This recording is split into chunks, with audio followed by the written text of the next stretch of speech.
Hi, so this is my section on how my discursive positions conflicted with my own self-knowledge. Before I kind of get into the meat of this conversation, I want to recognize that this is probably the sixth version of this video that I have done, so I want to make a commitment of gentleness to myself, and if the video starts to feel a little bit weird or I misstep, I want to push myself back towards getting on a good path or a good track. It is a failure to recognize that my relationship to my own self-knowledge has shifted significantly since the case study took place, due to the opportunities to explore and unlearn some of the dominant self-knowledges that I held as a young person educated in a hegemonic education system with little understanding of the effects of colonization, misogyny, ableism, and basically my relationship to otherness. As a person who comes from a group and multiple groups with the majority held a history of dominance. The awakening that I have experienced is best described as fear would as a shift in critical consciousness. The way that I would see it as a shift in critical consciousness is a commitment to free myself and ally the freedom of others who experience existential oppression, and how that is a precondition for supporting the spawn of critical consciousness. And the importance of that critical consciousness is that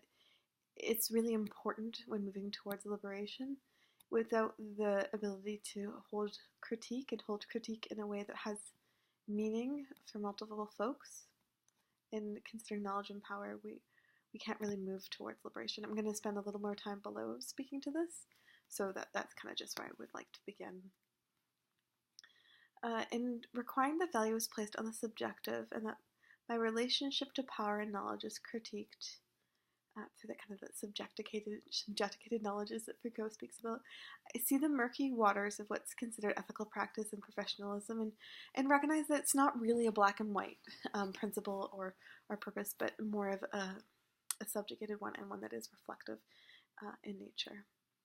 Going back to what I said about fear earlier, I want to think about what Audre Lorde said about the master's tool never being able to dismantle the master's house, and what it means to carry a critical lens from the position of being from the dominant group, and the limitations I hold in attempting to be in ethical encounters with other. In taking up the idea of breathing into the encounter in a manner that does not establish territory between the self and the other, I want to think more about what it means to be in ethical cohabitation, and what it means to engage in a relationship where there's still spaciousness and breathing, and not in a way that engages in dominance, and what that means in situations where I'm positioned within ethical factors of my workplace to be engaging in ways that are dominant, such as being a youth worker and caring for the youth that I work alongside. I had not considered the Lessian ethics and the sliding that had occurred for me when thinking about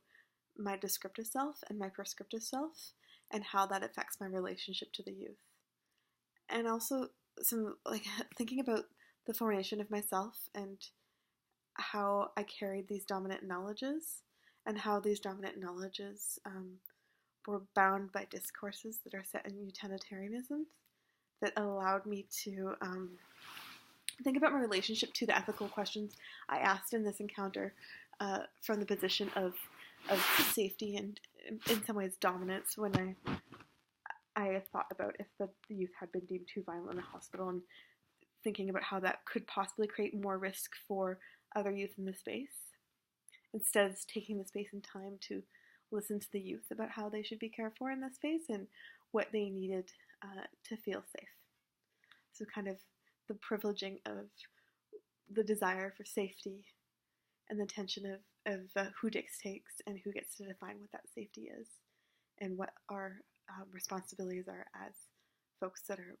supporting the care of that. Although I had not labeled it, in hindsight I recognize I held an innate understanding of the youth's relationship to otherness to some degree, in thinking about the way that his otherness was just described, and thinking about how he was described as a homeless person, a youth, a mentally ill person, an indigenous person, and how these knowledges were present and experienced in different ways depending on the discourse and ideology held by the location that he was at. For an example, the hospital was bound by the ethics of the biomedical model, which means any of their discourses and any of their engagements with him around safety were coming from those knowledges. And those knowledges may not have represented the reality of the youth's experience. Sorry, it's a cat. Another place where my discursive position conflicted with my own knowledges is at the time I held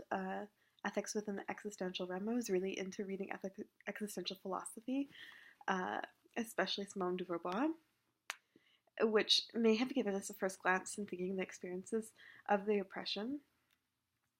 and thinking about how perhaps I was seeing oppression as an apolitical thing, and that if I was coming from a really existential place or from like an extreme postmodern place, I would think of oppression as being a consequence of the meaning of those who made it. And that's just not right, because there's limits to the relativity that can occur within the postmodern lens. With more understanding, I have come to understand that the attention to the essence or deconstruction of oppression does not really deny or ignore the existence and realities of oppression. So having the tools to be able to dissect and look at the many notions of how oppression is existing does not mean that you're being relativistic with the knowledge that you have in understanding oppression. And thinking about my relationship to the events now, I'm still committed to having the service user's voice heard loud while dealing with my own tensions and desires of not wanting to cause harm to them, and the overall community care commitment that I experience of wanting to keep youth safe. Similar to the tension described in the Kendall and Hugman article, I recognize that there's no overarching truths about psychiatry or justice or youth work or any of the institutions that form the discourse that this youth experienced. And I recognize that there's larger narratives about mental illness, especially institutions that marginalize folks, and that these knowledges need to be called into question. I also recognize moving forward a conversation about the power differences and the way that policing and medical support hegemonic views need to be called into question, so that those policing these knowledges, such as doctors, police officers, are held accountable for their ethics. So I recognize this was a little bit of a murky, soupy way to think about discursive positions and my own self-knowledges, but I kind of feel like talking it out and writing about it and kind of moving through this process in a really soupy way can be supportive, and having different things come up that could be supportive to this conversation. Thank you.